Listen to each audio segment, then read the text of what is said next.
鐘情於40萬到60萬之間用嚟收租個屋。咁 Poly 今日嘅話就幫你揾到咗一個好嘅屋苑嚟嘅。咁我哋對面嘅話就係我哋嘅旗杆新城中山嘅地鐵口啦。距離我哋呢個項目嘅話只有52米嘅，現樓交付就喺我身後呢一個屋苑啦。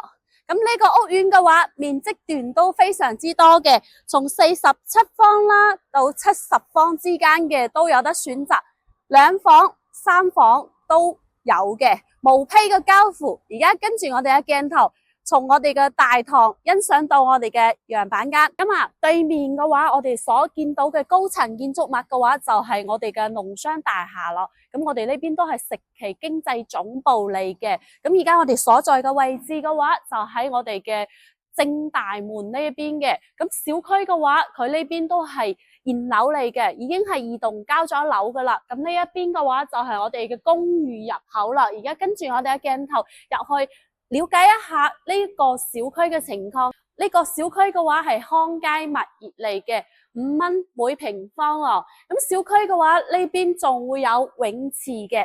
咁我哋而家正大門呢邊睇到嘅話，一入嚟就會有一個旗杆天娛呢一邊，咁佢後面嘅話仲有我哋嘅游泳池啦。小區雖然唔大，但係綠化率都係非常之高嘅。咁我哋喺呢度可以平時散步啊，或者係游水啊，都冇問題嘅喎。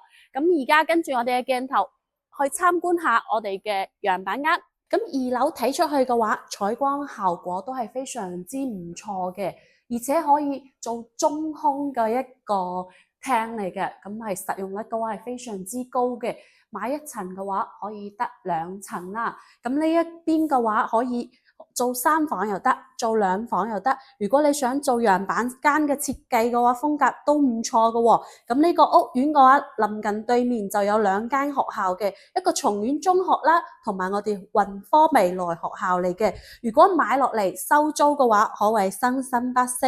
咁如果你諗下，坐支地鐵45分鐘就可以到我哋嘅珠江新城嘅。咁喺呢一度嘅話，中山旗杆新城都係近幾年嚟難揾嘅一個總價低嘅單位，首付10萬蚊嘅話就可以上車噶啦。想唔想攞低呢一套房做收租神器呢？評論區話我知。